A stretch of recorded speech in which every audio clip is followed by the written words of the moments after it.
ফরিদপুর এবছর অতিবৃষ্টিতে রোপা আমন আবাদের সময়সীমা পেরিয়ে গেলেও এখনো চলছে ধান আবাদের কার্যক্রম।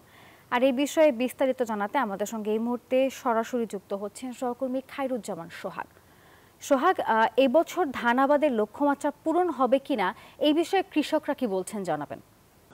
ধন্যবাদ নাফিসা। আপনি জানেন যে এবছর অতিরিক্ত বৃষ্টি হয়েছে, যার কারণে ফরিদপুরের যে বিস্তীর্ণ মাঠ রয়েছে সেই মাঠগুলো কিন্তু পানিতে নিমজ্জিত হয়ে থাকায় রোপা আমনের যে সময়সীমা সেটা কিন্তু ইতিমধ্যে পেরিয়ে গেছে। তারপরেও কিন্তু আমরা দেখতে পাচ্ছি যে কৃষক যারা রয়েছেন তারা এখনো তাদের ধান আবাদ করে চলেছেন। আমরা কথা বলেছিলাম কৃষকদের সঙ্গে, তারা জানেন যে তারা যেহেতু ধান আবাদের উপরে নির্ভরশীল, সেই ক্ষেত্রে কিন্তু তারা ধান পুনরায় একবার নষ্ট হয়ে যাওয়ার পরও তারা এই ধান আবার আবাদ করেছেন।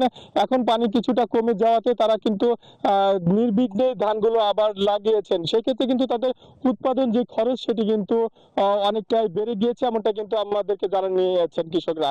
আমরা কথা বলেছিলাম এই বিষয়ে কৃষি সম্প্রসারণ অধিদপ্তরের সঙ্গে, তারা আমাদেরকে যেমনটি জানিয়েছেন এবছর তারা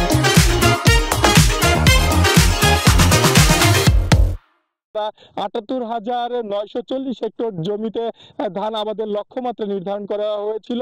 সেই লক্ষ্যমাত্রা পার হয়েও এবছর ৮৯,১২৩ হেক্টর জমিতে এই রোপা আমন ধান আবাদ করেছেন কৃষকরা, এমনটা কিন্তু আমাদেরকে জানিয়েছেন। যা লক্ষ্যমাত্রার চেয়েও ১৮৩ হেক্টর বেশি জমিতে এবছর ধান আবাদ করা হয়েছে। এছাড়া আমাদেরকে আরো জানিয়েছেন যে এখন এই সপ্তাহ জুড়ে এই রোপা আমন ধান আবাদ করবেন কৃষকরা। সেই ক্ষেত্রে বলা যায় যে প্রায় ২০০ হেক্টরের বেশি জমিতে যে ধানের আবাদ সেটি কিন্তু ছাড়িয়ে যাবে, এমনটাই আমরা জানতে পেরেছি।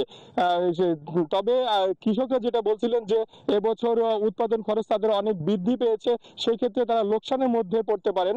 সেই বিষয়ে কিন্তু কৃষি সম্প্রসারণ অধিদপ্তর বলেছেন যে এবছর অনেক ধানের যে দাম সেটি কিন্তু কৃষকরা ধানের ভালো দাম পেয়েছে।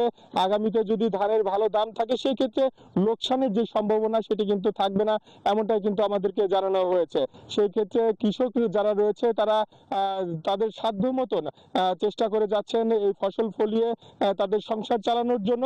সেই ক্ষেত্রে তারা বারবার বলছিলেন যে যদি এই সার এবং কীটনাশকের যে রয়েছে সেগুলোর দাম যদি কিছুটা কমানো হয় সেই ক্ষেত্রে কৃষকরা লাভের মুখ দেখতে পারবেন, এমনটাই কিন্তু আমাদেরকে জানানো হয়েছে। তো এই ছিল আমার কাছে রোপা আমন ধান আবাদের সর্বশেষ সংবাদ। ফিরবো স্টুডিওতে আপনার কাছে, নাফিসা।